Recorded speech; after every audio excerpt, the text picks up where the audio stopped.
President. Effektive kommunikasjonsløsninger god næringspolitikk, og det god distriktspolitikk. Men det også god politikk for å ivareta den enkelte sin sikkerhet. Bedre veier avgjørende for å nå en nullvisjon i forhold til drepte og alvorlig skadde i trafikken. Av den milliarden som Høyre i sitt alternative statsbudsjett legger inn som en økning i samferdselsbudsjettet, hele 600 millioner ekstra kroner avsatt til midtrekkverk og andre trafikksikkerhetstiltak enn det regjeringen legger opp til i sitt forslag. Disse midtrekkverkene og andre tiltak for økt trafikksikkerhet tenkt brukt på de strekninger der dette antas å ha den største effekten. Ved forrige budsjettdebatt for om lag et år siden hadde et innlegg om trafikksikring i form av lyssetting på E39 på strekningen mellom fylkesgrensen til Vest-Agder og frem til Ålgård i Rogaland. Den eneste strekningen på veien mellom Oslo og Stavanger som ikke var lyssatt.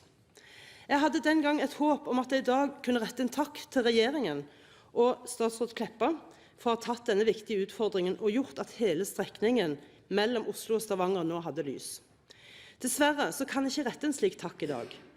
Med unntak av noen få kilometer fra Ålgård til et næringsområde, Skurve, som ligger litt ut forbi, situasjonen dessverre den samme som i fjor. Jeg vil derfor på ny minne statsråd Kleppa om at Vegvesenet har hatt en prosjektgruppe for å vurdere ulike trafikksikkerhetstiltak, og disse har konkludert med at det prosjektet hvor samfunnet vil få mest trafikksikkerhet igjen per investert krone i Rogaland, vil være å lyssette strekningen på E39 fra grensen til Vest-Agder til Ålgård.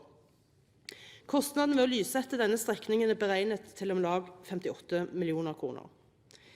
For 58 millioner kroner kan vi altså ha lys langs hele strekningen mellom Oslo og Stavanger ved å sette opp lys langs den ca. 80 km lange traseen som fremdeles ikke har lys.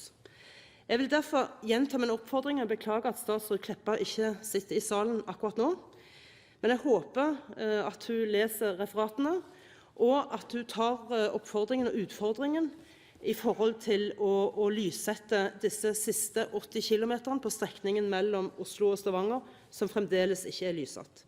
Trafikkulykker koster samfunnet mye, men kostnadene aller høyest for de som selv utsettes for ulykker og deres pårørende, samt selvfølgelig også den påkjenningen dette har for ambulansepersonell og andre hjelpemannskaper.